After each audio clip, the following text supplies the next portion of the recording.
Hi friends, అందరికీ good morning. అందరు అన్నం తిన్నారా ఫ్రెండ్స్? అందరు బాగున్నారా? అందరు బాగుండాలి, అందులో నేను ఉండాలని కోరుతున్నాను. మా ఛానల్ చూసే వాళ్ళందరికీ చాలా చాలా ధన్యవాదాలు. వెల్కమ్ టు మా ఛానల్. కొత్తగా చూసే వాళ్ళైతే మా ఛానల్ని సబ్స్క్రైబ్ చేసుకోండి. మీ సపోర్ట్ మాకు ఉండాలని కోరుతున్నాను ఫ్రెండ్స్. ఇలా వచ్చేసి నేను ఏం చెప్తానంటే తప్పుగా అయితే అనుకోకండి. నేను కొన్ని తెలిసినవి చెప్తున్నా, నాకు తెలిసిన వరకైతే నేను చెప్తున్నా. తప్పు అయితే అనుకోకండి. ఎందుకంటే ఫ్రెండ్స్, ఇవాళ రేపు ఎవరు నమ్మాలో ఎవరు నమ్మద్దో అర్థమవుతలేదు. ఎందుకైనా ఇప్పుడు మన ఇంట్లో మనకి చూడండి, అన్నిటి గురించి గొడవలు అవుతున్నాయి చాలామందికి. భూముల కాడ ఏదైనా ఉంటుంది కదా, భూముల కాడ అయినా మంచిది, ఇంకా దేనికన్నా అయినా మంచిదే, గొడవలు వస్తూ ఉంటాయి. ఇక కొంతమంది అయితే పెట్టుకోవాలని సుతా మరీ వాళ్ళు ఆలోచించుకుంటా పెట్టుకోవాలని పెట్టుకుంటారు మనతోటి. మనం ఎంత కాముగా ఉన్నా కానీ కొంతమంది కాముగా ఉండరు. ఎల్లని ఒక్క దాంట్లో పుల్ల పెట్టి గొడవలు చేసుకుంటుంటారు. అట్లాంటి వాళ్ళతోటి కొంచెం జాగ్రత్త ఉండాలి. ఎందుకంటే ఇవాళ రేపు రోజులు నమ్మేటట్లేదు. ఎందుకంటే ఇప్పుడు మా దగ్గర ఊర్లో కొంత జరిగిందన్నట్టు. ఒక్కింట్లో అన్నదమ్ములు అనేటట్లేదు, అక్కగిల్లలు అనేటట్లేదు. ఇప్పుడు పెద్దనాయనైనా చిన్ననాయనలైనా అన్నలైనా తమ్ముళ్ళైనా అట్లుంటుంది ఫ్రెండ్స్. ఒక్క కడుపులో పుట్టిన వాళ్ళే ఇవాళ రేపు కలిసి ఉండాలంటే చాలా ఆలోచిస్తున్నారు. కలిసి ఉంటేనే మంచిది, గొడవలు పెట్టుకోకుండా. కానీ అందరు అలా ఉంటారని కాదు.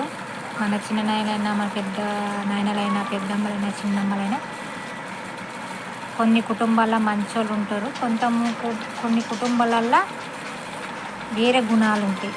నేను కొందరి గురించి చెప్తున్నా, అందరి గురించి కాదు. కొంతమంది ఒక కుటుంబం లెక్క కలిసిమెలిసి ఉంటారు, కొంతమంది కలిసి ఉండరు. ఏదో గొడవలు పెట్టుకొని రాదంతం గొడవలు చేసుకుంటూ ఉంటారు. మనం గొడవలు పెట్టుకున్నట్ల పిల్లలు చూస్తా చాలా ఇబ్బందులు పడతారు. మన గొడవలు చూసి ఇప్పుడు వాళ్ళన్న మాటలన్నీ నేను పిల్లలు చూత నేర్చుకుంటారు.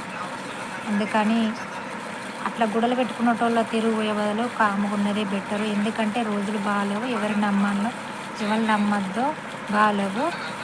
ఎందుకంటే అందరి గుణం ఒక తీరు ఉండదు కదా. కొంతమంది మంచి గుణం ఉంటుంది, కొంతమంది మంచి గుణం ఉండదు. అందరికీ ఒక్క గుణం ఉండాలని రూల్ ఏం లేదు. అందుకని చెప్తున్నా, మన కుటుంబంలో ఎన్ని జరిగినా ఎన్ని చేసినా కానీ కొందరికి ఓపిక ఉంటుంది, కొందరికి ఓపిక ఉండదు. కానీ కొంతమంది వాళ్ళకు అది ఫ్రెండ్స్ నేను చెప్పేది. ఎందుకంటే నా ఉద్దేశం నేను చెప్పాను. అందరి ఉద్దేశం ఒక్క లెక్క ఉండాలని రూల్ ఏం లేదు. కొన్ని చోట్ల జరుగుతున్నాయి కాబట్టి చెప్తున్నాను ఫ్రెండ్స్. అయితే కొన్ని కుటుంబాల్లో జరుగుతాయి, కొన్ని కుటుంబాల్లో జరిగేది కలిసిమెలిసి ఉంటేనే మంచిది. కానీ అతిగా నమ్మకండి, అతిగా నమ్మి సుత మోసపోకండి. వాళ్ళ గుణం మారిందా మారలేదా అని ఆలోచించి మాట్లాడండి. నా ఉద్దేశం వరకైతే నేను చెప్పాను. మీ ఉద్దేశం ఎట్లుందో మీకైతే నచ్చినట్టు ఉండని. కానీ నేనైతే నా వరకైతే తెలిసింది నేను చెప్పిన దాంట్లో ఏమైనా తప్పులు ఉంటే క్షమించండి. ఎందుకంటే అందరూ ఒక్క లెక్క ఉండరు కదా అని నేను చెప్తున్నా. అదే నా ఉద్దేశం అని వేరే ఉద్దేశం కాదు. ఎందుకంటే చాలా చోట చూస్తున్నాను నేను జరిగేటివి చూసే చెప్పాను. అంటే మా దగ్గర ఊరిలోనే జరిగిందన్నమాట. అట్లాంటి జరగకుండా మనం జాగ్రత్త పడితే సరిపోతుంది. ఎవరిని ఉద్దేశించి కాదు, నాకు తెలిసిన వరకైతే నేను చెప్తున్నా. ఓకేనా ఫ్రెండ్స్? కానీ అందరూ కలిసిమెలిసి ఉంటేనే మంచిది, ఏ గొడవలు లేకుండా. అప్పుడే బాగుంటాం. అందరూ బాగుండాలి, అందులో నేను ఉండాలని కోరుచున్నాను. నా ఛానల్ చూసే వాళ్ళందరికీ చాలా చాలా ధన్యవాదాలు. కొత్తగా చూసే వాళ్ళైతే నా ఛానల్ సబ్స్క్రైబ్ చేసుకోండి. ఇంకా నన్ను ముందుకు తీసుకుపోవాలని కోరుచున్నాను. నాకు నా పిల్లలకు మీరు సపోర్ట్ ఇస్తున్నారు, అది చాలు.